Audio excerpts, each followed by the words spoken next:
ஆண் கிட்ட எந்த கேள்வியுமே வராது. ஆனா அந்த மணப்பெண் கிட்ட போயிட்டு கேட்பாங்க உரிமையா, ஏம்மா கல்யாணத்துக்கு அப்புறம் நீ வேலைக்கு போவியா?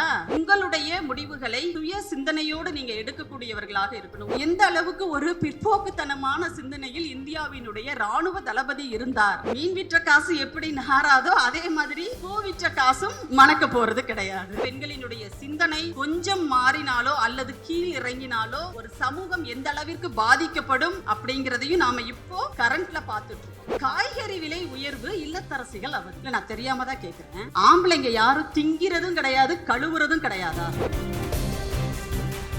உங்கள் அனைவருக்கும் என்னுடைய மாலை வணக்கம். பேராசிரியர் மஞ்சுளா அவர்களை அரசியல் பேச்சாளராக, ஒரு விமர்சகராக எனக்கு ரொம்ப நல்லாவே தெரியும். அவர் ஒரு எழுத்தாளர் அப்படிங்கிறதும் தெரியும். இப்போதான் முதல் முறையாக அவருடைய நூல்கள் ஏற்கனவே ஒரு இதுக்கு கூப்பிட்டுருந்தாங்க, ஆனால் என்னால் அதுக்கு கலந்துக்க முடியல. ஒரு எழுத்தாளராக இதை படிக்கும்போது தான் அவருடைய அந்த ஆழ்ந்த சிந்தனை போக்கு எப்படி இருக்குது அப்படிங்கிறத என்னால் புரிஞ்சிக்க முடிஞ்சுச்சு. அரசியல் விமர்சகராக அவருடைய ஸ்டாண்ட் என்ன, அவர் எந்த தளத்தில் இருந்து பேசுகிறாரு, இது எல்லாமே எனக்கு நல்லாவே தெரியும். ஏன்னா எங்களுடைய தொலைக்காட்சிகளிலும் என்னுடைய நிகழ்ச்சிகளிலும் அவர் விருந்தினராக கலந்துக்கிட்டு அவருடைய கருத்துக்களை எல்லாம் சொல்லியிருக்கார். அவருக்கு பல பரிமாணங்கள் இருக்குது அப்படின்னு நான் பார்க்குறேன். பன்முக ஆற்றல் கொண்ட ஒருவர் பேராசிரியர் மஞ்சுளா அவர்கள். ஒரு கல்லூரியில் பேராசிரியராக பல மாணவர்களுக்கு வெறும் பாடம் மட்டும் கிடையாது, சிலபஸை மட்டும் சொல்லித்தர பேராசிரியராக இல்லாமல் வாழ்க்கையை கற்றுக் கொடுக்கிற, இந்த சமூகத்தில் வாழ்வதற்குரிய அந்த வாழ்வியல் விழுமியங்களை கற்றுத்தருகின்ற ஒரு மிகச்சிறந்த பேராசிரியராக, மாணவர்களின் அன்புமிக்க தோழியாக நான் அவரை பார்த்துருக்கேன். அவங்க கல்லூரியில் மகளிர் நாள் நிகழ்ச்சிக்கு கூப்பிட்டுருந்தாங்க. உண்மையிலேயே அந்த நிகழ்ச்சியை வித்தியாசமான ஒரு மேடையாக அவர் வடிவமைத்திருந்தார். அப்போவே அவருடைய அந்த கிரியேட்டிவிட்டி, மாணவர்களை அதிலெல்லாம் ஈடுபடுத்துறது, அந்த மாதிரியான பண்புகள், இது எல்லாத்தையும் பார்க்கும்போது எனக்கு உண்மையிலேயே ஒரு பெரிய மகிழ்ச்சியாகவும் இருந்துச்சு. அவர் மேலே ஒரு பெரிய மரியாதை எனக்கு உண்டானது. இந்த 2 நூல்கள் அறிமுகத்தை பொறுத்த வரைக்கும் நூல்களுக்குள்ளே முழுசாக போக முடியுமான்னு எனக்கு தெரியல. ஏன்னா உண்மையை சொல்லணும்னா, நேர்மையாக ஒத்துக்கணும்னா, இந்த புத்தகத்தை மட்டும்தான் நான் படிச்சிருக்கேன். முத்துக்கள் உயிர்ப்பிக்கும் கடல், இன்னும் அந்த கடலுக்குள்ளே நான் போகலை. மூழ்கினா தானே முத்து எடுக்க முடியும், இல்லை சும்மா கிடைச்சிருமா எதுவாக இருந்தாலும். இந்த புத்தகத்தை 2 புத்தகங்களில் பொறுத்த வரைக்கும், ஒரு புத்தகத்தில் இந்த திறக்கப்படும் இரும்பு கதவுகள் திறக்கப்படும் தருணம் அப்படின்ற இந்த புத்தகத்தில் நிறைய தலைப்புகள் இருக்குது. அதில் பார்த்திங்கன்னா ஒரு 15 தலைப்புகள் இருக்குது, 125 பக்கங்கள் தான் இந்த புத்தகம் இருக்குது. ஆனால் அதில் சொல்லப்பட்டிருக்கிற ஒவ்வொரு தலைப்புக்குள்ளேயும் இருக்கிற செய்திகளுக்குள்ளே போனால், நான் நிறைய விஷயங்களை நான் இதில் படிச்சுட்டே வரும்போது நான் அடுத்ததான் கூகுளெல்லாம் ரெஃபர் பண்ணுறேன். இதை சொல்லியிருக்காங்களே, இது அங்கே எப்படி இருக்கா அப்படி இருக்கா அப்படின்னு, அந்த மாதிரி நம்மை தேட வைக்கின்ற ஒரு செய்திகள் நிறைந்த கட்டுரைகளாக இந்த புத்தகத்தில் இருக்கிறத என்னால் பார்க்க முடிஞ்சிச்சு. அதே மாதிரி இந்த புத்தகத்தையும் நான் அட்டை பார்த்தேன், உள்ளடக்கமெல்லாம் பார்த்தேன். இதுலேயும் ஒரு 13 தலைப்புகளில் இருக்குது. 2க்கும் என்ன வித்தியாசம் அப்படின்னா, இந்த புத்தகத்தை பொறுத்த வரைக்கும் அவருடைய சிந்தனைகளை இதில் அவர் எழுதியிருக்கிறார். ஒவ்வொரு தலைப்பிற்கு கீழும் முழுக்க பெண்ணியம் சார்ந்த, பெண்களை மையப்படுத்திய, பெண் அரசியல்னா என்ன, பெண் சமூகவியல்னா என்ன, எல்லாவற்றையும் மையப்படுத்திய பேராசிரியர் மஞ்சுளாவினுடைய சிந்தனைகள் என்ன அப்படிங்கிறத நம்ம இந்த புத்தகத்தின் மூலமாக தெரிஞ்சுக்க முடியும். ஆனால் இந்த முத்துக்கள் உயிர்ப்பிக்கும் கடல் அப்படின்ற இந்த புத்தகம் மற்றவர்களினுடைய நூல்களை படித்து அவருடைய விமர்சனங்களாக இதை அதில் பார்க்க முடியுது. உண்மையிலேயே ஒரு புத்தகத்தை எழுதுறதை விட அதை படித்து திறனாய்வு செய்கிறதும் விமர்சனம் பண்ணுறதும் தான் உண்மையிலே இருக்கிறதுலே ரொம்ப கடினமான ஒரு காரியம்னு நான் நினைக்கிறேன். இன்னொரு பக்கம் பார்க்கணுன்னா, அவங்கக்கிட்ட கேட்டேன் எப்படி அந்த அரங்கம் இருக்கும். ஏன்னா நம்ம போயிட்டு நிறைய இடங்களை நம்ம பார்ப்போம். பள்ளிக்கூடங்கள்லாம் பார்த்திங்கன்னா, என் பொண்ணு படித்த ஸ்கூல்லலாம் சின்ன பிள்ளைங்களாம் உட்காந்துருப்பாங்க. ஆனால் மேடையில் அந்த நிகழ்ச்சிகளுக்கு, சிறப்பு நிகழ்ச்சிகளுக்கெல்லாம் கூப்பிடுவாங்கல்ல, குடியரசு தினத்துக்கு அல்லது சுதந்திர தினத்துக்கு, கொடியேற்றுறதுக்கு, குழந்தைகள் நாளுக்கு, ஆண்டு விழாவுக்கு, இப்படிலாம் கூப்பிட்டாங்கன்னா முன்னாடி குழந்தைகள் உட்கார்ந்துருக்காங்க அப்படிங்கிற அந்த உணர்வு இல்லாமல் பெரிய பெரிய விஷயங்களை எல்லாம் பேசிட்டே இருப்பாங்க மேடையில் இருக்கிறவங்க. கண்டிப்பா அந்த குழந்தைங்களுக்கு அதுல வணக்கம் அப்படிங்கிறத தவிர வேற எதுவுமே புரிஞ்சிருக்காது. அதை நம்ம நிறைய பார்க்குறோம். நான் நினைப்பேன் எப்படி அது, ஏன்னா ஒரு அரங்கம் எப்படிப்பட்டது அப்படிங்கிறத தெரிஞ்சு புரிஞ்சு பேசினாதான் ஒரு நல்ல பேச்சாக அது இருக்க முடியும் இல்லையா? அதனால நான் எப்பவுமே எந்த அரங்கத்துக்கு போறதா இருந்தாலும் கேட்டுக்குவேன், அங்க பார்வையாளர்களுடைய தன்மை என்ன, அவங்க எப்படிப்பட்ட பார்வையாளர்களாக இருப்பாங்க, எந்த வயதினராக இருக்கிறாங்க, எந்த பிரிவுகளில் இருந்து வருவாங்க, ஒரு இலக்கிய தளத்திலிருந்து வருவாங்களா, இல்லை ஒரு சட்டப்பகுதியில் சட்டத்துறை சார்ந்து வருவாங்களா, இல்லை கல்வி புலத்தில் இருந்து வருவாங்களா, இப்படி நான் வந்து கேட்டு தெரிஞ்சுப்பேன். அப்போது மஞ்சுளா அவங்க கிட்ட கேட்கும்போது சொன்னாங்க, பெரும்பாலும் இலக்கியம் சார்ந்து வருவாங்க, நீதிமன்றம் சார்ந்து, ஏன்னா இந்த பகுதி அப்படிங்கிறதுனால சட்டத்துறை சார்ந்து இருக்கிறவங்க எல்லாருமே ஒரு கலவையாக இருக்கும் அந்த அரங்கம் அப்படின்னு சொன்னாங்க. இதில் எனக்கு ஒரு சின்ன வருத்தம் என்னென்னா, பெண்களை பற்றிய ஒரு புத்தகம் தான் இது, ஆனால் பெண்கள் ரொம்ப குறைவாக தான் இங்கே இருக்கும். ஆனால் பரவாயில்ல, குறைவாக இருந்தாலுமே இளம் பெண்கள் இங்கே இருக்காங்க. ஏன்னா இன்னைக்கு நம்மளுடைய முக்கியமான டார்கெட்டே வந்து அவங்க தான். அவங்க கிட்ட தான் நம்ம பேச வேண்டியது இருக்கு. நாமளே எத்தனை காலத்துக்கு உட்காந்து பேசிட்டே இருக்கிறது இல்லையா? இப்போதைய ஒரு சமூக அரசியல் சூழல்ல இளைஞர்களிடம் நாம் ஒரு உரையாடலை நடத்த வேண்டிய ஒரு இடத்திற்கு நாம் வந்து சேர்ந்திருக்கிறோம். அப்படி பார்க்கும்போது உண்மையிலேயே பின்னாடி வந்து ஒரு 4 பேர் உட்கார்ந்துருக்காங்க. அதிலும் சட்டம் படிப்பவர்களும் உட்கார்ந்துருக்காங்க. இதில் ஒரு படத்தில் சொன்ன மாதிரி உங்களுக்கு தெரியாத சட்டம் ஒன்றும் இல்லை, ஏதோ கொஞ்சம் கூட குறைய இருந்தால் கூட பார்த்துக்கோங்க. ஸோ இந்த புத்தகத்தை பொறுத்த வரைக்கும் பெண் விடுதலை அப்படிங்கிறத மையப்படுத்தி பார்க்கணுன்னா, கவிஞர் மகாலட்சுமி அவர்களினுடைய அந்த கவிதை வரிகள்ல இருந்து நான் தொடங்கலாம்னு நினைக்கிறேன். ஒரு 2 வரிகள் தான். பொதுவாக எனக்கும் கவிதைக்கும் ரொம்ப தூரங்க, அதை நான் சொல்லிடுறேன். ஒருவேளை நான் சொல்றதுல ஏதாவது பிழை இருந்ததுன்னா நீங்கள் அதை வந்து பொருட்படுத்தக்கூடாதுன்றதுக்காக முதலே ஒரு டிஸ்க்ளைமர் போட்டுடுறேன். கவிதைகளை வந்து நேரடியாக ஒரு செய்தியை சொல்லுகிற கவிதைகளை நான் வந்து எளிதாக புரிஞ்சுக்குவேன். மற்றபடி கவிஞர் அவர்களை வந்து மேடையில் வச்சுக்கிட்டே நான் இப்படி பேசுகிறேன்னு நினைக்கக்கூடாது. நேரடியான பொருள் தரக்கூடிய கவிதைகள்னா எனக்கு வந்து ரொம்ப அது பரிச்சயமானதாகவும் நெருக்கமானதாகவும் நான் உணர்வேன். கவிதைகள்னு மட்டும் இல்லை, நிறைய பேர் வந்து கட்டுரை ஆசிரியர்களாக இருந்தாலும் சரி, யாருக்குமே புரியாமல் எழுதுறது தான் ஒரு ஜீனியஸ் மாதிரியான விஷயங்கள் அப்படின்னு நினச்சிக்கிட்டு இருக்கிறவங்களும் இருக்கிறாங்க. ஆனால் இந்த கவிதையை பொறுத்த வரைக்கும் எனக்கு அவங்கள ஃபேஸ்புக்கில் எனக்கு ஃப்ரெண்ட் ரிக்வெஸ்ட் கொடுத்துருந்தாங்க. இந்த கவிதை வரிகளை படித்த உடனேயே வந்து நான் அதை அக்செப்ட் பண்ணேன். அவங்ககிட்டையும் சொன்னேன், இந்த கவிதை வரிகளுக்காக நான் உங்களை வந்து என்னோடய நட்பான வந்து இணைச்சிக்கிறேன் அப்படின்னு சொல்லிட்டு. அந்த வரிகள் என்ன அப்படின்னா, திசைகளை பிறகு தீர்மானிக்கலாம், முதலில் கூண்டுடைப்பதே முக்கியம் அப்படிங்கிறது தான். நீங்கள் எங்கே போகிறோம், எந்த திசைக்கு போகிறோம், எந்த திசையில் நாம் பறக்க போகிறோம், நம்ம வந்து நம்முடைய பயணத்தை தொடர போகிறோம் அப்படிங்கிறத நீங்கள் அப்புறம் கூட நீங்கள் யோசிச்சுக்கோங்க. முதல்ல உங்கள் முன்னாடி இருக்கிற சவால் அப்படிங்கிறது உங்களை சுற்றி பின்னப்பட்டிருக்கின்ற அந்த வலைகளை அறுத்தெறிந்து வெளியே வருவது. நீங்கள் ஒரு கூண்டு கிளியாக இருக்கீங்க அப்படின்னா அந்த கூண்டை உடைத்து நீ வெளியில வர்றதா உன்னுடைய முதல் படி, உன்னுடைய விடுதலையின், உன்னுடைய முன்னேற்றத்தினுடைய முதல் படி. அதுக்கப்புறம் நீ உன்னுடைய திசைகளை வந்து நீ தீர்மானிச்சுக்கோ அப்படிங்கிறதான் கவிஞர் மகாலட்சுமி அவர்களினுடைய அந்த ஒரு அழகான வரிகள். இப்போ இந்த இதில் கூட அதை தான் நான் பார்க்குறேன். ஏன்னா தலைப்பே என்னன்னா, இரும்பு கதவுகள் திறக்கப்படும் தருணம் அப்படின்னு கொடுத்துருக்காங்க. திராவிட கவிஞர் பாரதிதாசன் அவர்களினுடைய அந்த கவிதையில, பூட்டிய இரும்பு கூட்டின் கதவு திறந்தது, சிறுத்தையே வெளியே வா அப்படின்னு சொல்லிட்டு இருக்கும்.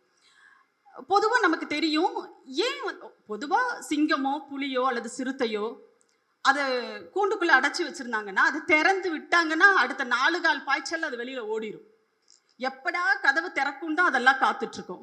ஏன்னா திறக்கிறவங்களே என்ன பண்ணுவாங்கன்னா, பயந்துக்கிட்டு எங்கே நம்ம திறந்துட்டு இப்படி நகல்றதுக்குள்ளே மேலே வந்து பாஞ்சிருமோன்ற பயத்தில் மேலே ஏறி நின்று தான் கூண்டையே திறப்பாங்க. ஏன்னா அடுத்த நிமிஷம் அது என்ன பண்ணும், வில்லிலிருந்து புறப்பட்ட அம்பு போல் அது என்ன பண்ணும், விட்டா போதுண்டா சாமின்னு சொல்லிட்டு ஓடிடும். ஆனால் இங்கே அந்த சிறுத்தை கிட்ட என்ன சொல்றாங்கன்னா, உன்னை அடைச்சி பூட்டி வச்சிருந்த இந்த இரும்பு கூட்டினுடைய கதவு திறந்துருச்சு, சிறுத்தையே வெளியில் வா அப்படின்னு கூப்பிடுறாரு. என்னன்னா அந்த சிறுத்தை கொஞ்சம் என்ன பண்ணிருச்சு, அசந்துருச்சு அப்படின்னு அர்த்தம். அங்க அப்போ பெண்களும் அதே போன்று வீட்டு சிறைகளில் இந்த சமூகத்தினுடைய சிறைகளுக்குள் அடைபட்டு கிடந்த போது அந்த பெண்களை தட்டி எழுப்பி உங்களுக்கான கதவுகள் திறக்கப்பட்டு கொண்டிருக்கின்றன, அதிலிருந்து வெளியே வாருங்கள் என்று கைப்பிடித்து அழைத்து வந்தவர் தந்தை பெரியார் அவர்கள்.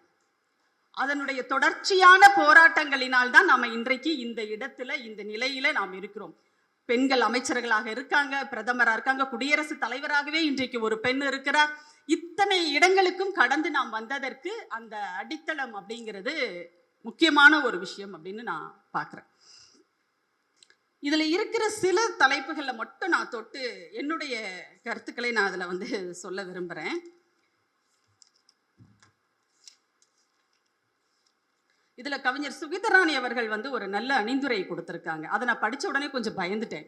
அவங்க என்ன சொல்லியிருந்தாங்கன்னா, பேராசிரியர் மஞ்சுளா அவர்கள் எல்லா கட்டுரைகளுக்கும் சங்க இலக்கிய பாடல்களை எல்லாம் போட்டு அதுல இருந்தெல்லாம் உதாரணங்கள் காட்டியிருக்காங்க. அதை மையமா வச்சு ஐயோ சங்க இலக்கிய பாடல்களா, இது கொஞ்சம் நமக்கு சிக்கலாச்சு அப்படின்னு தோணுச்சு. ஆனா உண்மையிலேயே ஒரு அந்தந்த கட்டுரைக்கு ஏற்றாற் போன்ற அந்த சங்க இலக்கிய பாடல்களை பேராசிரியர் அதுல எடுத்தான்றது அப்படிங்கிறது அந்த கட்டுரைக்கு ஒரு வலு சேர்க்கின்ற ஒரு விஷயமாக இருக்கிறது. அந்த மொழி ஆளுமை அப்படிங்கிறது அப்பதான் செழுமையடையுது அப்படிங்கிறதையும் நம்ம பார்க்குறோம். இதுல சும்மா இருப்பது சுகமா அப்படின்னு ஒரு கட்டுரை இருக்கு. ஏன்னா சும்மா இருக்கிறது சுகமான எனக்கு உடனே வடிவேலு காமெடி தான் ஞாபகம் வந்துச்சு. ஒரு படத்துல அவர் சும்மாவே இருப்பாரு. அப்போ போட்டியெல்லாம் கூட நடக்கும். நீ கொஞ்ச நேரம் சும்மா இரு பார்ப்போம் அப்படின்னு சொல்லிட்டு இருக்க முடியாது அவனால, தெரியுதா? அப்ப என் வேலை எவ்வளவு கஷ்டமா இருக்குன்னு சொல்லிட்டு அவர் சொல்லுவார்ல, எனக்கு அதுதான் ஞாபகம் வந்துச்சு. ஆனா இப்படி ஒரு தலைப்பு கொடுத்துருக்காங்களே அப்படின்னு சொல்லிட்டு. ஆனா அதுல தொடக்க காலத்தில் தாய்வழி சமூகமாக இருந்த இந்த சமூகத்தில் பெண்களினுடைய அந்த வேலை பங்களிப்பெல்லாம் எப்படி இருந்தது, வேலை பகிர்வெல்லாம் எப்படி இருந்தது அப்படிங்கிறதெல்லாம் நிறைய அதுல பேசி இருக்கிறாங்க அந்த கட்டுரையில. அதே மாதிரி தங்கம் விற்கும் விலைக்கு அப்படின்னு சொல்லிட்டு ஒரு இதுல இருக்கு. இதுல தங்கத்தை பத்தி பெருசா எனக்கு அதுல சொல்லியிருக்கிற மாதிரி எனக்கு தெரியல. ஆனா நிறைய பெண்களினுடைய விஷயங்களை அவர் சொல்லியிருக்காங்க. அதாவது எப்படி ஒரு நிதி சார்ந்த விஷயங்கள் எப்படி ஒரு ஆணை சார்ந்ததாகவே இந்த சமூகத்தில் காலாகாலமாக இருந்துட்டு வந்தது அப்படிங்கிறதையும், அதுக்கப்புறமா பெண்களுக்கான அந்த நிதி ஆளுமை எப்படி வந்துச்சுங்கிறத நிறைய கட்டுரைகள்ல இருக்கு. இந்த கட்டுரையில நான் சொல்ல விரும்புறது என்னன்னா, அதாவது ஒரு பெண் திருமணம் செஞ்சுக்கிட்ட ஒரு பெண்ணை நிறைய அலுவலகங்கள்ல வேலைக்கு எடுக்கிறது இல்லை. பல நேரங்களில் பெண்களுக்கு திருமணம் ஆயிருக்கு அப்படிங்கிறதே அவர்கள் வேலைக்கு செல்வதற்கான தடையா இருக்கு. அதாவது தகுதியின்மையா மாறிடுது. என்ன சொல்றாங்க அப்படின்னா, திருமணம் ஆகிற பெண்களை, அதாவது அது கூட புதுசா திருமணமானவங்களை எடுக்கிறதுக்கு ரொம்பவே யோசிப்பாங்க. ஏன்னா அதுக்கப்புறம் அவங்க கன்சீவ் ஆவாங்க, அதுக்கப்புறம் அவங்களுக்கு குழந்தை பிறக்கும், மெட்டர்னிட்டி லீவு தரணும், அது இப்படிலாம் யோசிப்பாங்க. ஆனா இத்தனைக்கும் மெட்டர்னிட்டி லீவ் எல்லாம் சட்டப்படி ஆயிருச்சு இன்னைக்கு. ஆனா அப்படி இருந்துமே அவ்வளவு தடைகள் இன்னைக்கு பெண்கள் வேலைக்கு போற விஷயங்கள்ல இருக்கு. இன்னொரு பக்கம் பார்த்தீங்கன்னா, நிறைய பேர் நம்ம வீடுகளில் இப்பவும் பார்க்கலாம், இவ்வளவு தூரம் பெண்கள் வேலைக்கு போயிட்டாங்க, சட்டம் படிக்கிறாங்க, எல்லாம் படிக்கிறாங்க. ஆனாலும் ஒரு கல்யாணத்துக்கு போகணும் அப்படின்னா என்ன கேட்பாங்கன்னா, அந்த அந்த ஆண் கிட்ட எந்த கேள்வியுமே வராது. ஆனா அந்த மணப்பெண் கிட்ட போயிட்டு கேட்பாங்க உரிமையா, ஏம்மா கல்யாணத்துக்கு அப்புறம் நீ வேலைக்கு போவியா அப்படின்னு கேட்பாங்க. அது என்ன கல்யாணத்துக்கு அப்புறம் வேலைக்கு போவியா, இந்த கேள்வி ஏன் அவர்கிட்ட கேட்க மாட்டேன்றீங்க, ஏன்பா கல்யாணத்துக்கு அப்புறம் நீ வேலைக்கு போவியான்னு ஏன் கேட்கல அப்படின்னா, இந்த நம்ம சமூகத்துல நிறைய சொலவடைகளை சொல்லி வச்சிருப்பாங்க. அதுல ஒரு சொலவடை என்னன்னா, உத்தியோகம் புருஷ லட்சணம் அப்படின்னு உடனே அதை பிடிச்சிக்குவாங்க. வேலைக்கு போகாத ஆண்களை மதிக்கிறதே கிடையாது அப்படின்னு சொல்லிட்டு. இப்ப அப்படி கிடையாது, வேலைக்கு போகாத பெண்களுக்கும் மதிப்பில்லை அப்படின்ற இடத்துல நம்ம இன்னைக்கு இருக்கோம். அதே மாதிரி நீங்க இது நமக்கு தான் இல்லை, மிக பிரபலமான சினிமா பிரபலங்கள் கல்யாணம் பண்ணிக்கிட்டா கூட, 2 நடிகர்கள் கல்யாணம் பண்ணிக்கிட்டா கூட, ஒரு நடிகையும் ஒரு நடிகரும் கல்யாணம் பண்ணிக்கிட்டா கூட, செய்தியாளர்கள் கிட்ட அந்த நடிகை என்ன சொல்லுவாங்கன்னா, திருமணத்திற்கு பிறகும் நீங்க தொடர்ந்து நடிப்பீங்களா அப்படின்னு ஒரு கேள்வி வரும். ஆனா இது அந்த நடிகரை பத்தி யாரும் கேட்கறது கிடையாது. ஏன்னா நல்லாவே தெரியும் நமக்கு, சினிமாவுக்கு அப்புறம் ஒரு திருமணத்திற்கு பிறகு ஒரு நடிகை அதே ஃபீல்ட்ல அப்படியே கண்டினியூ பண்றதுன்றது மிகப்பெரிய ஒரு சவாலாக இன்னைக்கும் இருந்துட்டு இருக்கு. நீங்க ஜோதிகா அவர்களும் சூர்யா அவர்களும் திருமணம் செய்து கொண்டதற்கு பிறகு சூர்யாவோட படங்கள் அடுத்தடுத்து சிங்கம் 1, 2, 3, 4 வந்துகிட்டே இருக்கு. ஆனா ஜோதிகா அவர்களும் நடிக்கிறாங்க. ஆனா எப்படி நடிக்கிறாங்க? ரொம்ப சூசியா 36 வயதினிலே ராட்சசி அப்படின்னு சொல்லிட்டு ஒரு எப்படி சொல்றது, அதை நான் வெளிப்படையாவே சொல்லணும்னா, ஒரு கதாநாயகனோடு மரத்தை சுத்தி சுத்தி ஒரு கனவு உலகத்துல வெளிநாடுகளுக்கு போய் மாடர்ன் ட்ரெஸ் போட்டு டூயட் பாடாத ஒரு கேரக்டர். இப்படிப்பட்ட ஒரு கதாபாத்திரம் உண்மையில அவங்க ஏற்று நடித்த கதாபாத்திரங்கள் எல்லாம் ஒரு நல்ல கதாபாத்திரங்கள்லாம் இல்லைன்னு சொல்லலை. ஆனால் இங்கே அந்த ஒரு ப்ரிவிலேஜ் வந்து அவங்களுக்கு கிடையாது. ஸோ இது அங்கேயும் இருக்கு, சாதாரண மக்கள்கிட்டையும் இந்த போக்கு அப்படிங்கிறத நம்ம இப்போ வரைக்கும் வந்து நம்ம பார்க்குறோம். இதுதான் பெண்கள் எப்படிப்பட்டவர்களா இருக்கணும் அப்படிங்கிறதுக்கு ஐயா பெரியார் அவர்கள் வந்து ஒரு டெஃபினிஷன் சொல்வார். அவருடைய இது எப்படி இருக்குன்னா, நீங்க எல்லாம் படிச்சு பெரிய ஆளாக ஆகணும், விமானம் ஓட்டணும். அவர் சொல்றது நான் ஏரோப்ளேன் ஓட்டணும், நீங்க வந்து சுதந்திரமான ராணி ஆகணும். வெறும் ராணி கிடையாது, எல்லா ராணிக்கும் சுதந்திரம் இருக்குமானா இருக்காது. அப்ப அவர் என்ன சொல்றாருன்னா, நீங்க சுதந்திரமான ராணி ஆகணும், உங்களுடைய முடிவுகளை சுய சிந்தனையோடு நீங்க எடுக்கக்கூடியவர்களாக இருக்கணும், உங்க வாழ்க்கையை நீங்க தீர்மானிக்கக்கூடியவர்களா இருக்கணும் அப்படிங்கிறதான் ஐயா பெரியார் அவர்களினுடைய பெண்ணிய சிந்தனை. இன்றைக்கு நிறைய பெண்கள் அந்த இடத்துக்கு வர்றாங்க அப்படின்னா அவர்களுக்கான பொருளாதார அடித்தளம் அப்படிங்கிறது இன்றைக்கு அமைத்து கொடுக்கப்பட்டிருக்கிறது. அந்த இடத்துக்கு அவங்களை கொண்டு வந்து அந்த போராட்டங்கள் எல்லாம் கொண்டு வந்து நிறுத்தி இருக்கு. நிறைய சட்டங்கள், சொத்துரிமைக்கான சட்டம் இந்தியாவிலேயே தமிழ்நாட்டில் தான் முதல் முறையாக கலைஞர் அவர்களால் கொண்டு வரப்பட்டது. அதே மாதிரி இன்னும் நிறைய சலுகைகள் இன்னைக்கு கொடுத்து நம்ம பெண்களை வந்து முன்னேற்றி இருக்கிறோம். ஏன்னா இப்போ வரைக்குமே பார்த்தீங்கன்னா பெண்களுக்கான ஒரு உரிமை அப்படிங்கிறது எது வரைக்கும் இருக்கு அப்படிங்கிறதை இப்பவும் தீர்மானிக்கிறாங்க. இந்திய இராணுவத்தில் பெண்கள் பணியாற்றுவதற்கு அவ்வளவு பெரிய போராட்டம், சட்ட போராட்டம் நடத்தி தீர்ப்பெல்லாம் வாங்கி அதுக்கப்புறமா வந்து நம்ம பெண்களை வந்து அங்கே சேர்க்க வேண்டியதாக இருந்துச்சு. நீங்கள் சங்க இலக்கியங்களில் வந்து பாசறை பெண்டீர், வன்கண் மகளிர் அப்படின்லாம் வந்து நீங்கள் முல்லைப்பாட்டிலெல்லாம் வந்து இருக்கும். அதை மஞ்சுளா அவர்கள் வந்து எடுத்து காட்டியிருக்காங்க. ஆனால் அவர்களினுடைய இடம் கூட எது வரைக்கும் அப்படின்னா, போர்க்களத்துக்கெல்லாம் அவங்க போக முடியாது, போர்க்களத்தில் போய் சண்டையெல்லாம் அவங்க வந்து போட முடியாது. அந்த பாசறை ஒரு இடத்துல போய் போர் நடக்குதுன்னா அந்த இடத்துல ஒரு டென்ட் அடிச்சு அந்த இடத்துல எல்லாம் தங்குவாங்க வீரர்கள், அந்த தளபதிகள், மன்னர் எல்லாருமே தங்குவாங்க. அந்த அரண்களை, அந்த பாசறைகளை, கூடாரங்களை காவல் காக்கின்ற பணியில் அந்த பெண்கள் ஈடுபடுத்தப்படுவார்கள். அதுக்கப்புறம் அங்கே இருப்பவர்களுக்கு மருத்துவ உதவி, உணவு உள்ளிட்டவற்றை தயாரித்து கொடுப்பது, இந்த மாதிரியான வேலைகளை வந்து அந்த பெண்கள் செய்வாங்க. அந்த அளவிற்கு அங்கே வந்து அனுமதிக்கப்பட்ட ஒரு நிலையை வந்து நாம பார்க்குறோம். அதுக்கப்புறமா பார்த்தீங்கன்னா இந்தியாவினுடைய இராணுவத்திலும் அதே தான். இப்போ நம்முடைய மாநிலத்தில் வந்து ஒரு ஹெலிகாப்டர் விபத்தில் மறைந்த இராணுவத்தினுடைய தலைமை தளபதியாக இருந்த பிபின் ராவத் அவர்கள், அவர் வந்து ஒரு இதில் சொல்லியிருப்பாரு, பெண்களுக்கு வந்து இராணுவத்துல எல்லாம் வந்து இடம் கொடுக்க முடியாது, அது வந்து என்னன்னா ஆண்களினுடைய மனநிலை மைண்ட் வந்து டிஸ்ட்ராக்டட் ஆகிடும் அப்படின்னு சொல்லிட்டு அவர் ஒரு காரணத்தை வந்து அவர் சொல்றாரு. அப்போ எந்த அளவுக்கு ஒரு பிற்போக்குத்தனமான சிந்தனையில் இந்தியாவினுடைய இராணுவ தளபதி இருந்தார் அப்படிங்கிறதெல்லாம் பார்க்கும்போது உண்மையிலேயே நமக்கு ரொம்ப வியப்பா இருக்கு. ஏன்னா பிரதமராக கூட ஒரு பெண்ணை கொண்டு வந்தாச்சு, குடியரசுத் தலைவராகவும் ஒரு பெண்ணை நாம வந்து ஆக்கியாச்சு, ஐநா சபைக்கெல்லாம் கூட பெண்கள் வந்து இந்த நாட்டினுடைய இந்தியாவினுடைய தூதுவர்களாக போய் பேசுறாங்க. ஆனா இந்த இடத்துல வந்து இன்னும் அங்கங்கே வந்து அப்படி இப்படி தேங்கி இந்த பிற்போக்கு சிந்தனைகள் அப்படிங்கிறது இருக்கு. அதையெல்லாம் நாம வந்து களை எடுக்கணும், அதை எல்லாத்தையும் உடைச்சி பெண்களை வந்து முழுமையான ஒரு பாலின சமத்துவமுள்ள சமூகமாக மாற்றணும் அப்படிங்கிறது தான் நம்மளுடைய நோக்கமாக இருக்கு. அதை வந்து இந்த கட்டுரைகளில் பல துறைகளில் எடுத்திருக்காங்க.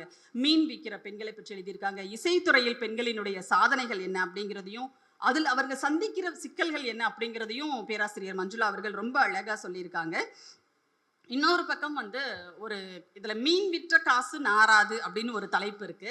எனக்கு உடனே அதுக்கு எதிர்மாறா இன்னொரு தலைப்பு தோணுச்சு, பூ விற்ற காசு கூட மணக்காது இல்லையா?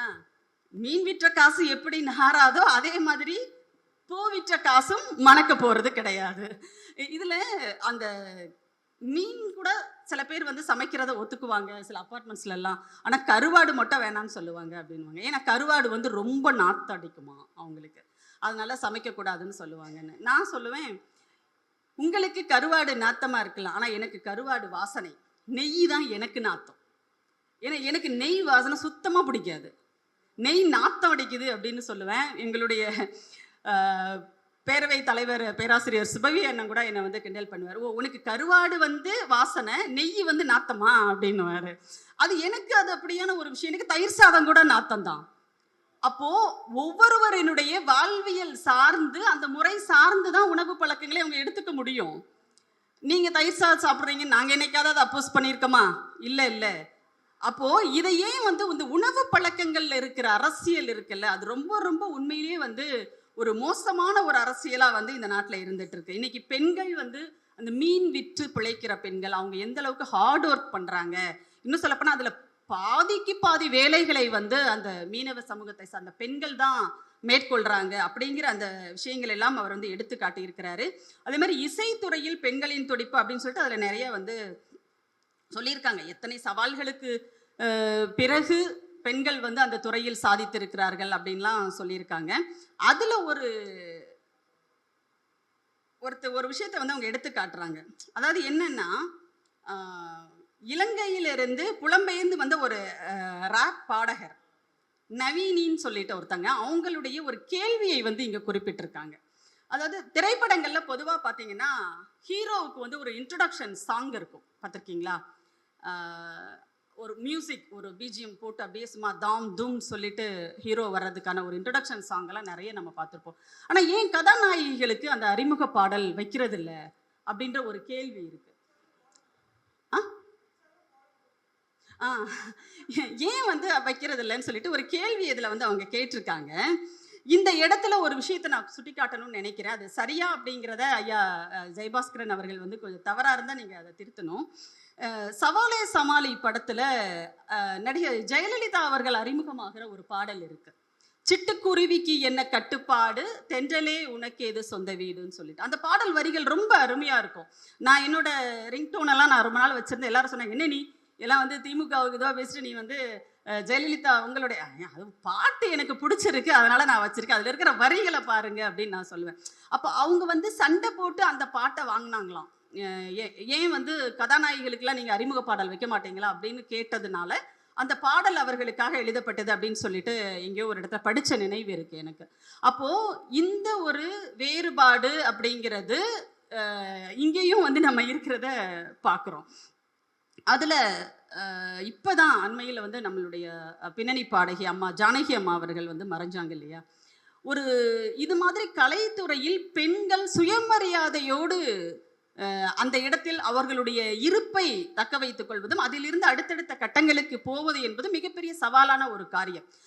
இது வந்து இசைத்துறை, கலைத்துறை, திரைத்துறை மட்டும் கிடையாது, எல்லா துறை சார்ந்தும் பெண்களுக்கு இந்த சவால் அப்படிங்கிறது இருக்கதான் செய்யுது. நீங்க ஒரு கல்லூரியில் ஒரு பேராசிரியராக போனாலும் கூட அங்கேயும் பல தடைகள் பெண்களுக்கு இருக்கு.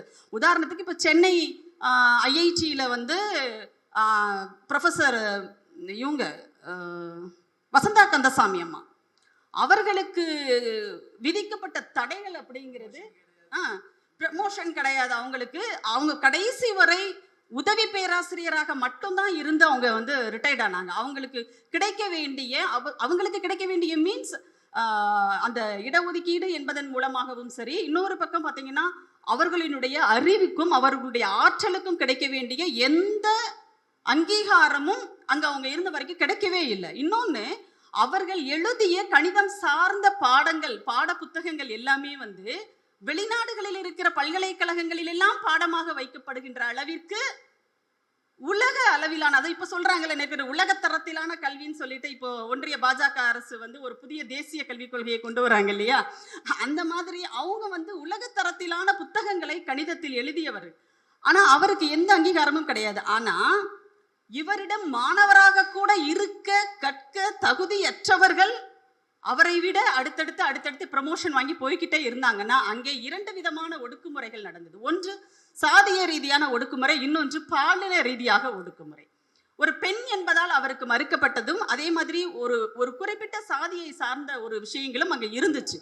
அப்போ ஒரு பெண்களுக்கான அந்த சுயமரியாதை அப்படிங்கிறது எல்லா தளங்களிலும் எல்லா துறைகளிலும் ஒரு சவாலான ஒரு விஷயமாக இருக்கிறது தான் நம்ம பார்க்குறோம். அதே மாதிரி மறைந்த பாடகி அம்மா ஜானகி அம்மா அவர்கள் வந்து 2013 அவங்களுக்கு வந்து பத்மபூஷன் விருதை காங்கிரஸ் அரசு அறிவிக்குது.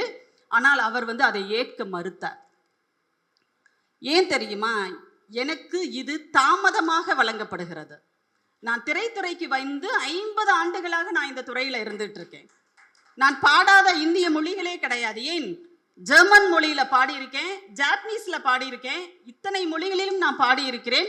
ஆனால் எனக்கு இது தாமதமாக கொடுக்கப்படுகிற அங்கீகாரம், அதை நான் ஏற்க முடியாது. இது என்னுடைய சுயமரியாதைக்கு இழுக்குன்னு சொல்லி அந்த விருதை அவர் கடைசி வரை வாங்கவே இல்லை.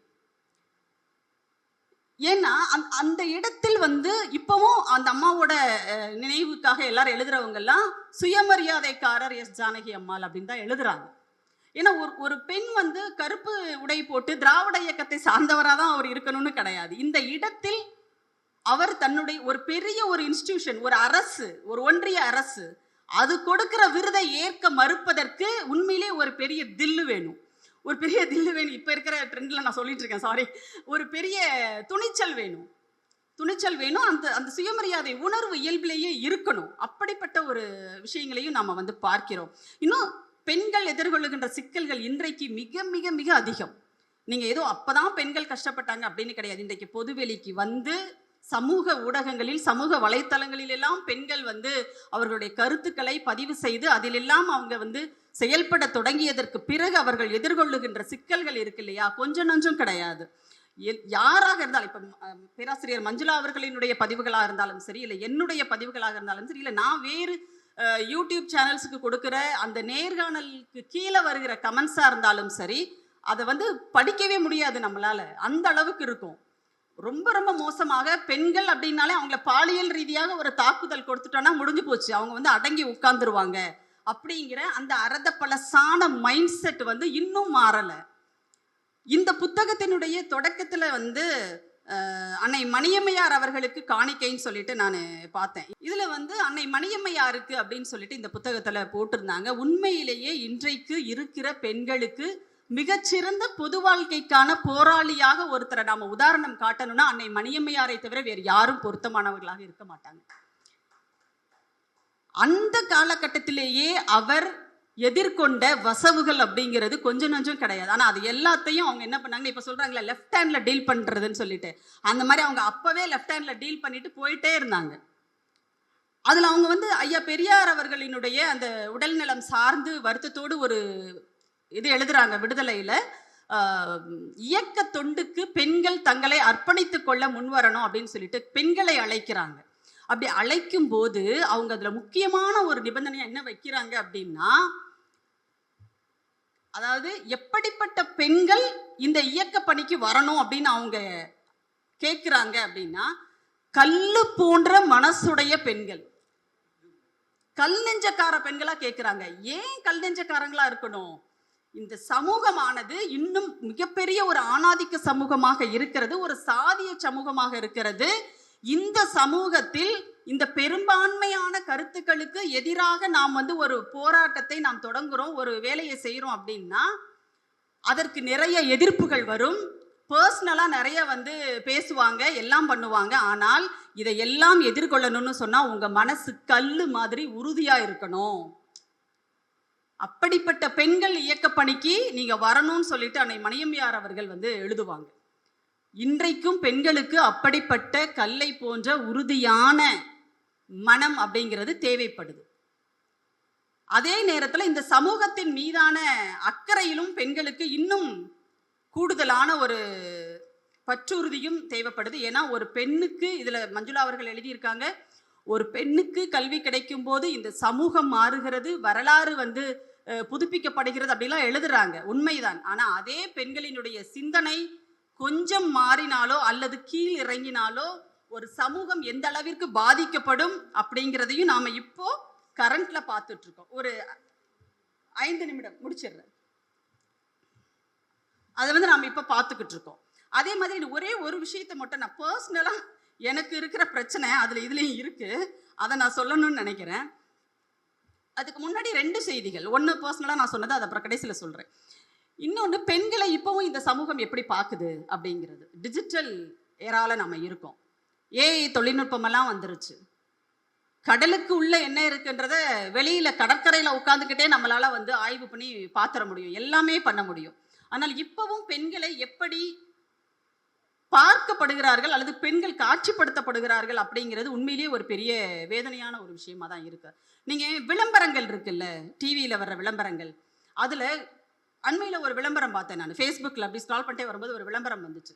இந்த பீலர் அப்படின்னு சொல்லுவாங்கல்ல, காய்கறிகளை வந்து இப்படி அந்த தோல் எல்லாம் சீவுறது, அது வந்து பீலர்னு சொல்லுவாங்க. அது விதவிதமா இருக்குன்னு வச்சுக்கோங்களேன். நீங்க இப்படி சீவுனா இந்த டிசைன்ல வரும், அப்படி சீவுனா தோலை எந்த டிசைன்ல சீவுனா என்ன, வெட்டி தூக்கி போட்டு சமைக்க போறோம் அவ்வளவுதானே. ஆனால் அது ஒரு வியாபார உத்தி அவங்களுக்கு. அப்போ அந்த பீலர் விளம்பரத்துல போட்டியாம். சாதாரணமா ஒரு பீலர் வச்சு ஒருத்தர் இந்த பக்கம் பீல் பண்றாரு, இந்த பக்கம் வந்து அந்த பிராண்டு யார் விளம்பரப்படுத்துறாங்களோ அந்த பிராண்டடான அந்த பீலரை வச்சு ஒருத்தங்க பண்றாங்க. எப்படின்னு இந்த பக்கம் ஒரு ஆண், இந்த பக்கம் ஒரு பெண், பின்னாடி ஒரு நடுவர் ஒரு பெண் நிக்கிறாங்க. சரியா? அப்போ இந்த பக்கம் இருக்கிற ஆண் வந்து நல்ல டிப்டாப்பா நல்லா ட்ரெஸ் பண்ணிட்டு இருக்காரு. அழகா ஒரு ஒயிட் கலர்ல இது வரைக்கும் வந்து ஒரு ரவுண்ட் நெக் வச்சு ஒரு ஷர்ட் போட்டுருக்காரு, ஃபுல் ஹேண்ட் வச்சு ஷர்ட் போட்டு ஒரு ஆண் நிற்கிறார். இந்த பக்கம் ஒரு பெண் நிற்கிறாங்கல்ல, அவங்களுடைய உடை எப்படி இருக்கு தெரியுமா? ஜிம்ல போய் ஒர்க் அவுட் பண்ணும்போது பெண்கள் வந்து அவங்களோட அந்த வசதிக்காக உடைகள் போடுவாங்க. கீழே வந்து ஒரு ட்ரௌசர், மேலே வந்து ஒரு அந்த உள்ளாடைகள்ல கொஞ்சம் பெருசா இருக்கலாம் அந்த மாதிரி போட்டிருக்காங்க அந்த பெண். பின்னாடி இருக்கிற அந்த நடுவர் பெண்ணும் அப்படிதான் நிற்கிறாங்க. நான் என்ன கேட்குறேன்னா, அந்த பீலருக்கும் இந்த பெண்ணுக்கும் என்ன சம்பந்தம், அந்த உடைக்கும் என்ன சம்பந்தம்? ஆனா ஒரு பெண்ணை ஒரு விளம்பரத்துல இப்படித்தான் காட்டணும் அப்படின்னு ஒரு மைண்ட் செட் அவங்களுக்கு இருக்கு. ஆனா அதே இது அந்த ஆண் வந்து எப்படி நிற்கிறான்? முதல்ல பீலருக்கும் அவனுக்குமே சம்பந்தம் கிடையாது. எத்தனை ஆண்கள் வந்து போய் அங்க காய்கறி எல்லாம் வெட்டி இது பண்ணிட்டு இருக்காங்க இல்லையா? அப்போ இந்த விளம்பரங்கள், அதான் கவிஞர் அறிவுமதி அண்ணன் தான் சொல்லுவாரு, பெண்ணை குளிப்பாட்டி அழுக்காக்குகிறான் அப்படின்னு சொல்லிட்டு சோப்பு விளம்பரம் வருது இல்ல, அதுல அப்படிதான் இன்றைக்கும் இருக்கு. நீங்க இன்னொன்னு, செய்திகளே நம்ம எப்படிங்க கொடுக்குறோம்? ஒரு பிரச்சனை சமூகத்துல, ஒரு பிரச்சனை, எத்தனையோ பிரச்சனைகள் இருக்கு, அதுல ஒரு பிரச்சனை குடிநீர் பிரச்சனைன்னு வச்சுக்கோங்க. சரியா? குடிநீர் பிரச்சனை, அந்த இடத்துல குடிநீர் விநியோகம் இல்லைங்க ரொம்ப நாளா, குடிநீர் பிரச்சனை. அதுக்கு எப்படி செய்தி போடுவாங்க தெரியுமா? நானும் ஒரு செய்தி ஊடகத்துல தான் இருக்கேன், நான் நிறைய நேரம் அங்க சண்டையும் போடுவேன் நான். அப்ப எப்படி செய்தி போடுவாங்கன்னா, குடிநீர் பிரச்சனைக்காக பெண்கள் குடங்களுடன் சாலை மறியல். பெண்கள் தான் குடங்களை எடுத்துட்டு போயிட்டு சாலை மறியல் பண்ணுவாங்க, ஆண்கள் குடங்களை எடுத்துட்டு போயிட்டு சாலை மறியல் பண்ண மாட்டாங்க. ஒண்ணு. இன்னொன்னு, கேஸ் விலை உயர்வு, இல்லத்தரசிகள் அவதி. அந்த நியூஸ் எப்படி இருக்குன்னா, கேஸ் விலை உயர்வு, இல்லத்தரசிகள் அவதி, காய்கறி விலை உயர்வு, இல்லத்தரசிகள் அவதி. இல்லை, நான் தெரியாம தான் கேட்குறேன், ஆம்பளைங்க யாரும் திங்கிறதும் கிடையாது, கழுவுறதும் கிடையாதா? ஏன்? அது ஒரு சமூகத்தினுடைய பொதுவான சிக்கல் தானே. தண்ணி வரலைன்னா ரெண்டு பேரும் தானே கஷ்டப்பட போறாங்க. கேஸ் விலை உயர்ந்துச்சுன்னா ரெண்டு பேருக்கும் தானே சிக்கல். அப்போ இப்போவும் நம்ம வந்து சேட்டலைட் யுகத்திலையும் நம்ம சேட்டலைட் சேனல் வழியாவே நம்ம எப்படிதான் கடத்துறோம், இப்படிதான் கடத்துறோம். இந்த பார்வை மாறணும்னா இன்னும் வந்து நிறைய மஞ்சுளாக்கள் வந்து இங்க எழுதிக்கிட்டே இருக்கணும், பேசிக்கிட்டே இருக்கணும், அவங்களுடைய மாணவர்களோடு வந்து அவங்க உரையாடிக்கிட்டே இருக்கணும். சரி, எனக்கு வந்து பர்சனலா நான் சொல்ல வேண்டிய ஒரு விஷயத்தை நான் சொல்லி நான் முடிச்சிடுறேன். ஏன்னா நானும் வந்து கவிஞர் அவர்களினுடைய பேச்சை கேட்கறதுக்காக ரொம்ப ஆர்வமா இருக்கேன். என்னன்னா, இந்த பெண்கள் தொடும் வண்டிகள் அப்படின்னு சொல்லிட்டு ஒரு கட்டுரை இருக்கு இதுல. சரியா? நிறைய கட்டுரைகள் இருக்கு, எல்லாத்தையும் சொல்லிட முடியாது. மற்றதை வெள்ளித்திரையில் காண்க அப்படின்ற மாதிரி, மற்றதை புத்தகத்தை வாங்கி படியுங்கள், அவ்வளவுதான். இதுல பெண்கள் தொடும் வண்டிகள்னு சொல்லிட்டு ஒரு கட்டுரை இருக்கு. நிறைய எழுதுறாங்க, அதாவது டாக்ஸி அது இதுன்னு சொல்லிட்டு அவங்க வந்து என்னென்ன மாதிரியான வேலைகள் அவங்க செய்யறாங்க. இப்பவே நமக்கே நல்லா தெரியும், ஆண்கள் கூட தயங்குகின்ற பல துறைகளில் வந்து அந்த ஆட்டோமொபைல்ஸ் துறையிலலாம் பெண்கள் இப்போ வந்துட்டாங்க. படிப்பு அப்படின்னு எடுத்தாலே மெக்கானிக்கல் அப்படின்றதே பெண்களுக்கு ரொம்ப காலமாக மறுக்கப்பட்டு வந்தது. இன்ஜினியரிங் காலேஜ்லயே மெக்கானிக்கல்ல பெண்கள் அவ்வளவா சேரவே மாட்டாங்க, டெக்ஸ்டைல் சிவில் இப்படியோட முடிச்சுக்குவாங்க அவங்க. ஆனா அப்படிப்பட்ட ஒரு நிலையில இந்த வாகனங்கள் பத்தி இவங்க எழுதி இருக்கும்போது எனக்கு என்ன தோணுச்சு அப்படின்னா, முதல் பெண் ஓட்டுநர் பத்தி அவங்க சொல்லியிருக்காங்க, பேருந்து ஓட்டுநர். ஆசியாவிலேயே, அதாவது ஆசியாவினுடைய முதல் பெண் பேருந்து ஓட்டுநராக வசந்தகுமாரி அவர்கள் கன்னியாகுமரியை சேர்ந்தவர். அவர் தான் வந்து வர்றாங்க. இதுக்கு பின்னாடி ஒரு வரலாறு இருக்கு. என்னன்னா, பெண்களை ஓட்டுநர்களாக அமர்த்தணும் அப்படின்னு சொல்லிட்டு புதிய குரலின் சார்பாக, உங்களுக்கு தெரியும் தோழர் ஓவியா அவர்கள் புதிய குரல் அமைப்பினுடைய நிறுவனர். எனக்கு தெரிஞ்சு அன்னை மணியம்மையாருக்கு பிறகு இன்றைக்கு இந்தியாவிலேயே ஒரு நாத்திக இயக்கத்திற்கு, ஒரு பகுத்தறிவு அமைப்பிற்கு தலைமையேற்று நடத்தி கொண்டிருப்பவர் தோழர் ஓவியா அவர்கள் தான். அவர் வந்து கன்னியாகுமரியில வந்து நாகர்கோவிலில் இஸ்ரோல வேலை செஞ்சுட்டு இருக்கும்போது அங்க இருக்கிற பகுதிக்கு இருக்கிற பெண்களை எல்லாம் சேர்த்து தமிழ்நாட்டு பெண்கள் அமைப்புன்னு சொல்லிட்டு ஒன்று வச்சிருந்தாங்க, தமிழக பெண்கள் அமைப்புன்னு. அது சார்பாக எடுக்கப்பட்ட பல்வேறு போராட்டங்களுக்கு பிறகுதான் வசந்தகுமாரி அவர்கள் முதல் பெண் பேருந்து ஓட்டுநராக நியமிக்கப்படுகிறார். அதே மாதிரி ஹெச்ஆர்என்சியில பெண்கள் அதிகாரிகளாகணும் அப்படிங்கிற போராட்டத்தையும் தொடர் ஓவியா அவர்களினுடைய அந்த அமைப்பு தான் அன்றைக்கும் எடுத்தது. அதன் விளைவாக தான் இன்றைக்கு ஹெச்ஆர்என்சியில ஆணையராக, இணை ஆணையராக நிறைய பெண்கள் வந்து இன்றைக்கு அதிகாரிகளாக இருக்கிறத நம்ம பார்க்குறோம். இன்னைக்கு கருவறை வரைக்கும் வந்து பெண்களை கொண்டு போய் நிறுத்தி இருக்கிறது தமிழ்நாடு. ரைட். இதுல பெண்கள் வந்து ட்ரக்கெல்லாம் ஓட்டுறாங்க. சில வீடியோ பார்த்துருக்கோம். பெரிய பெரிய ட்ரக்கெல்லாம் வந்து அவங்க கணவரோடு சேர்ந்து அந்த பெண்களும் அந்த ட்ரக்ல பயணிப்பாங்க. கணவர் ஓய்வு எடுக்கிற நேரத்தில் அந்த பெண் வந்து அவ்வளோ பெரிய ட்ரக்கை வந்து ரொம்ப அனாவசியமாக ஓட்டிட்டு போவாங்க. அதை நம்ம பார்க்குறோம். இன்னைக்கு வந்து 2 வீலர் டாக்ஸின்னு ஒன்று இருக்கு இல்லையா, பைக் டாக்ஸி, அதெல்லாம் கூட பெண்கள் இன்னைக்கு வராங்க. ஆனால் இன்னும் என்ன பிரச்சனை தெரியுமாங்க? நீங்கள் ரோட்டில் போகும்போது நல்லா பாருங்க, முன்னாடி ஒரு கார் போயிட்டே இருக்கும், ஒருத்தர் ஓட்டிட்டு போவார், மெதுவாக தான் போயிட்டே இருப்பாருங்க. ஆனால் ஒரு பொம்பளை பிள்ளை வண்டியை ஓட்டிட்டு 2 வீலர் ஓட்டிட்டு கொஞ்சம் அவரை கிராஸ் பண்ணி போயிடுச்சுன்னு வச்சுக்கோங்க, அவரோட கால் ஆட்டோமேட்டிக்காக ஆக்சிலேட்டரில் போய் அமுக்கும். இப்படி சர்ன்னு அவர் போயிடுவார் முன்னாடி. இன்னும் அது இருக்கு. அதே மாதிரி ரோடு கிராஸ் பண்றதுக்கு நிற்பாங்க பாருங்க, அது வரைக்கும் அமைதியாக நின்றுட்டு இருப்பாங்க. நிறைய வண்டி போகும், அது வரைக்கும் அமைதியாக நின்றுட்டு இருப்பாங்க. யாராவது ஒரு பெண் வந்து 2 வீலரை ஓட்டிட்டு போனா அப்பதான் வந்து ரோட கரெக்டாக கிராஸ் பண்ணுவாங்க. இதை நான் ஒரு நண்பர்கிட்ட கேட்கும்போது அவர் சொன்னாரு, இல்லைங்க பெண்கள் வந்து ரொம்ப பொறுமையானவங்க, அதனால நீங்க எதுவும் வந்து ஹிட் பண்ண, அதாவது அடிச்செல்லாம் தூக்க மாட்டீங்க, அமைதியா இருப்பீங்க, ரொம்ப அன்பானவங்க, அதனால நம்பி போறாங்க. அப்படிலாம் ரொம்ப நாள் நீங்க நம்பாதீங்க, அப்படிலாம் நீங்க நம்பாதீங்கன்னு நான் சொல்லிட்டேன். ஏன்னா கட்டுப்பா வருது. இன்னும் அந்த ரோட்ல முந்தி போகணுமா? பெண்கள் வண்டி போனா டக்குன்னு முன்னாடி குறுக்க வர்றது ரோட கிராஸ் பண்றதுக்கு. ஏன் அதுக்கு முன்னாடி ஒருத்தன் பெரிய புல்லட்ல போவானே, அப்ப கிராஸ் பண்ணிருக்க வேண்டியதானே? அப்போ இன்னும் இந்த சிக்கலோடு தான் நாம் இருக்கிறோம். இந்த சமூகம் இருக்குது. இந்த ஆண்கள் பெரும்பான்மையாக அந்த சிந்தனைகளோடு இருக்காங்கன்னா இதை எங்க இருந்து தொடங்கணும் அப்படின்னா, பேராசிரியர் மாதிரி கல்லூரியிலிருந்து தொடங்கினா மட்டும் பத்தாது, வீட்டில் இருந்து தொடங்கணும். இந்த ஆண் பெண் சமத்துவம் அப்படிங்கிறத நீங்க வீட்டில இருந்து சொல்லி கொடுங்க. பெரிய வேறுபாடெல்லாம் கிடையாது. 2 பேருக்கும் ஒரே உணர்வுகள் தான், ஒரே உரிமைகள் தான். உங்களுக்கு அடிச்சா வலிக்கும்னா அவங்களுக்கும் அடிச்சா வலிக்கும். இதை முதல்ல சொல்லி கொடுத்தோம் அப்படின்னா இந்த சிக்கல் எதுவுமே நமக்கு இருக்காது. ஆனால் இதுக்கு ஒரு நீண்ட பயணம் இருக்கு, இன்னும் போக வேண்டிய தொலைவு கூடுதலாக இருக்கு அப்படிங்கிறத நான் மறுக்கவே இல்லை. ஆனால் தமிழ்நாடு, இந்தியாவிலேயே தமிழ்நாடு இந்த பயணத்தில் நீண்ட தூரம் போயிருக்கோம் அப்படிங்கிறதா நமக்கு இருக்கிற ஒரு மிகப்பெரிய பெருமை. நீண்ட தூரம் நம்ம போயிருக்கோம். அதிலிருந்து கொஞ்சம் கூட ஒரு அடி கூட நாம் பின்வாங்காத அளவிற்கு இந்த சமூகத்தை வழிநடத்தி செல்ல வேண்டிய மிகப்பெரிய பொறுப்பில் இருப்பவர்கள் நீங்க இங்க எல்லாரும் இருக்கீங்க அப்படின்னு நான் நம்புறேன். பயணிப்போம், எல்லோரும் இணைந்து பயணிப்போம். வாய்ப்புக்கு நன்றி, வணக்கம்.